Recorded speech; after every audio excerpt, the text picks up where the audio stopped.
Rénovation d'un appartement de A à Z, premier jour de chantier. On va faire le point sur ce que j'ai fait aujourd'hui.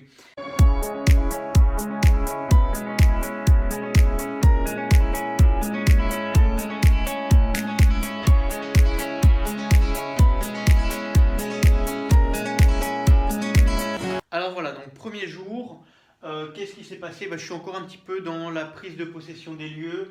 En fait, ce qui se passe, c'est que je n'ai pas encore toutes les autorisations. J'ai des cloisons à casser que je n'ai pas le droit de casser sans autorisation.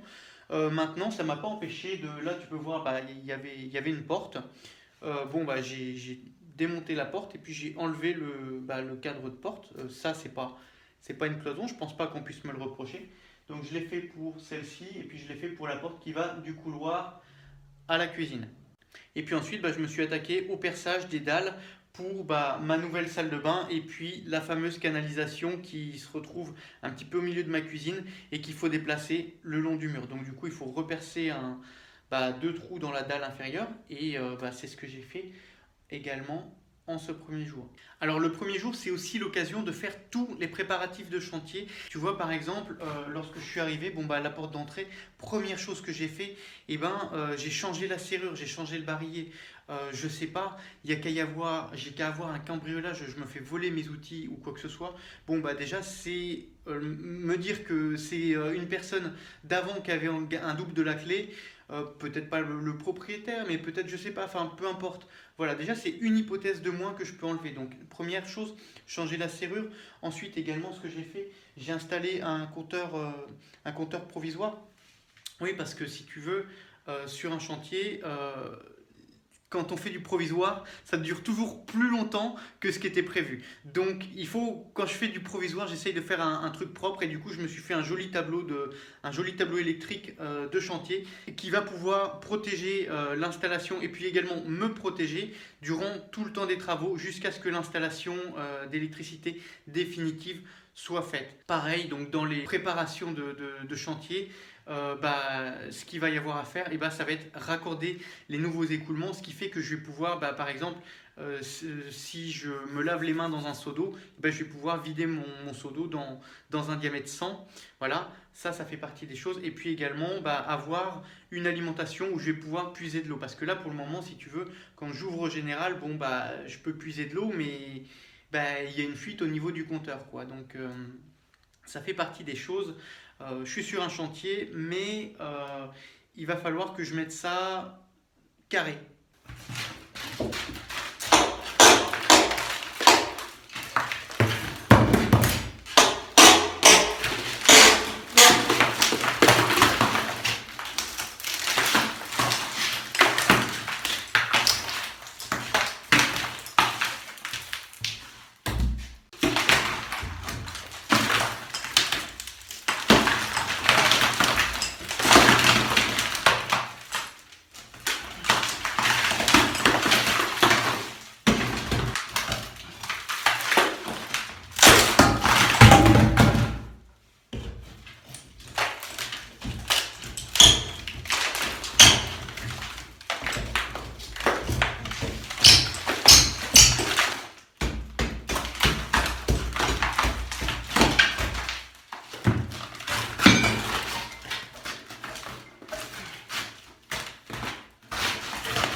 Alors mes toilettes, ils vont être ici.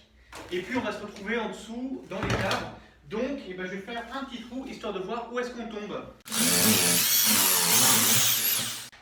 J'espère que je suis bon là. Je peux pas aller plus loin.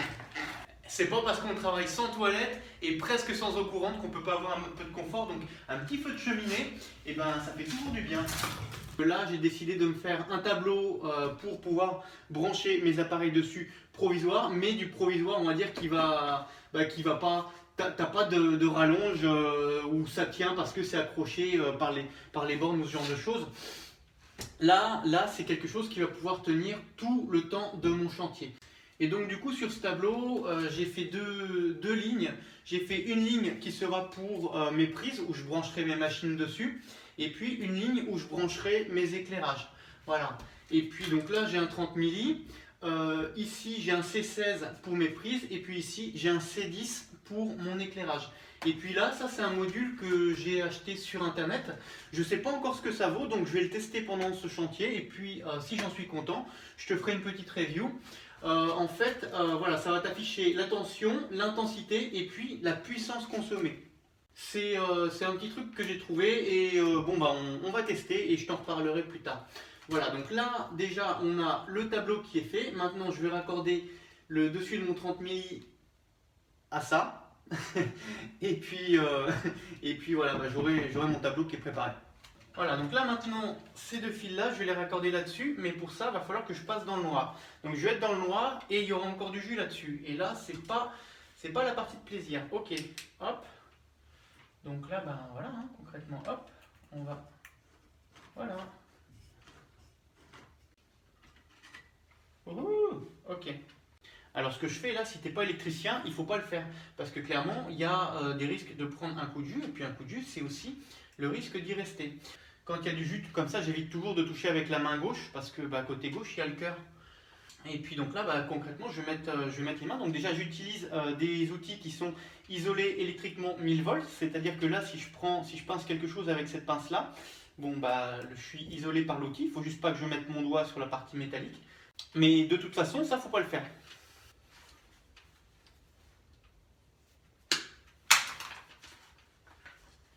Voilà.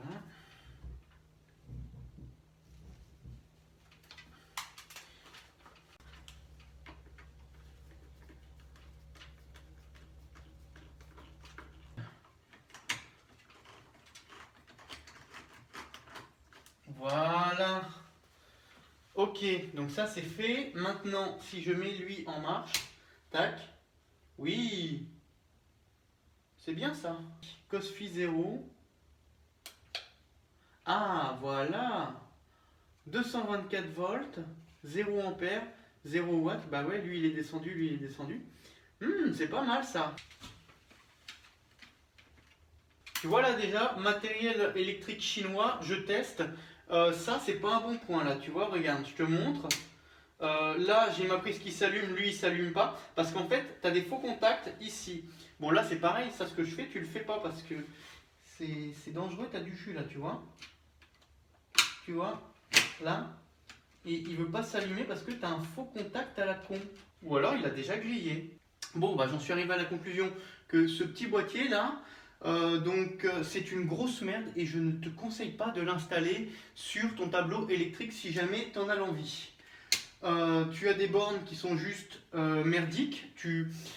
En fait, tu mets ton fil dedans, tu visses et ça ne prend pas, ça ne serre pas le fil. Donc, c'est clairement dangereux.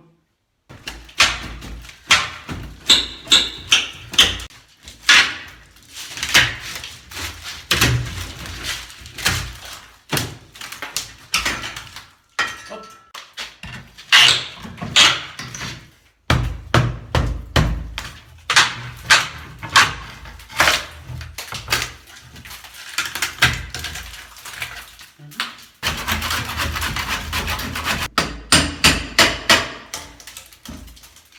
Le pied de biche en dessous la porte, là, avec le pied, et puis elle devrait se dégonder toute seule. Là, ça y est. Ouh. Bon. Là.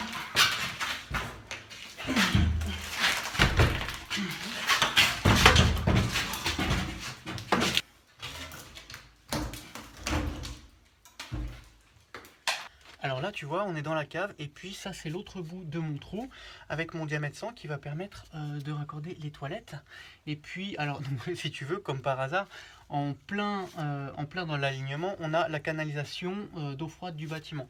Donc, je vais devoir faire un coude contre coude pour pouvoir me raccorder comme ça. Donc, je vais mettre un coude à 45, un coude à 90, un autre coude à 45, comme ça, voilà. Et puis alors j'attire ton attention sur un point particulier, je n'utilise pas de PVC collé, c'est du PVC avec joint caoutchouc. Et c'est une technologie, au début je me disais oui je sais pas ce que ça vaut, machin, ça m'a pas l'air super, vaut mieux le coller, c'est plus solide. Mais en fait non, ça tient vachement bien. Et bah du coup c'est super pratique parce que t'as plus besoin de coller tes PVC. Et puis si jamais tu as besoin de revenir sur un angle, et ben en fait c'est possible. Le seul truc c'est que dans des gros diamètres comme ça, ils sont parfois un petit peu difficiles à emboîter. Et du coup il faut mettre du lubrifiant comme ça. Mais en fait ce qui se passe c'est que tu as le joint qui appuie, donc c'est difficile à emboîter. Tu mets du lubrifiant, ça s'emboîte beaucoup mieux. Mais après avec le temps le lubrifiant sèche, ce qui fait que tu peux plus... Enfin... les raccords sont bloqués entre eux. Si tu veux les démonter, tu peux les démonter. Il faudra forcer un petit peu. Mais voilà, non, en fait, voilà, j'ai découvert cette technologie et c'est une technologie que j'aime bien. Alors en France, je sais que ça n'existe pas du tout. Enfin, ou alors seulement à partir du diamètre 125. Mais pour les diamètres 100, 50, 40, 32, on n'en trouve pas. Alors que c'est tip top. Les PVC collés, je sais qu'ils sont utilisés en France, je sais qu'ils sont utilisés en Espagne, je sais qu'ils sont utilisés en Italie, je crois aussi. Mais après, dans d'autres pays, je sais pas. N'hésitez pas à me dire dans les commentaires si vous avez les technologies de PVC collés ou les technologies de PVC avec joint comme ça. Je crois qu'on les trouve aussi en Allemagne, ceux-là. Ah, mais je suis pas sûr. En tout cas, je peux vous dire qu'en Pologne, c'est comme ça. En Lettonie, c'est comme ça. En Lituanie, c'est comme ça. En Estonie, c'est comme ça. En Ukraine, c'est également comme ça. Oui, quand je voyage, je regarde aussi les installations de plomberie. Ah putain, alors là, voilà, c'est le seul inconvénient. Là, j'ai toute la poussière qui tombe. J'en ai qui est venu se mettre là. Bon, ça, c'est pas top. Je vais devoir me raccorder sur cette canalisation là. Et puis, tu vois, c'est exactement le même principe qu'on a ici. Tac, tac. Voilà, donc là, je vais devoir couper la canalisation de l'immeuble et puis raccorder celui-ci. J'espère juste que personne ne va tirer la chasse quand je vais faire l'intervention.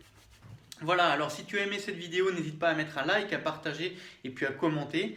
Ça me fait plaisir et puis en plus de ça, ça m'aide à être mieux référencé parmi toutes les vidéos YouTube qu'il peut y avoir. C'est assez difficile. Et puis sinon, bah voilà, il y a mon livre, le guide du tube cuivre, où je t'explique tout sur comment faire sa plomberie avec du tube cuivre. Donc que tu sois débutant ou que tu souhaites te perfectionner, je parle de toutes les méthodes qui peuvent être utilisées pour pouvoir travailler ce métal qui est juste le métal le plus noble, le plus qualitatif qu'on puisse utiliser sur une installation de plomberie. Et voilà, bah c'est mon livre, il est disponible en version PDF et puis également en version papier sur Amazon. Je te mets les liens en dessous dans la description. Pareil, si jamais tu veux soutenir mon travail, n'hésite pas, en dessous dans la description, il y a tous les liens. Et puis si jamais tu souhaites qu'on passe une heure ensemble en appel vidéo pour par exemple parler de ton chantier, si tu rencontres des problèmes particuliers et que tu veux trouver des solutions, et ben c'est également possible. Pareil, je te mets le lien en dessous dans la description. Voilà, je te souhaite bon courage pour tes travaux et je te dis à plus tard. Salut!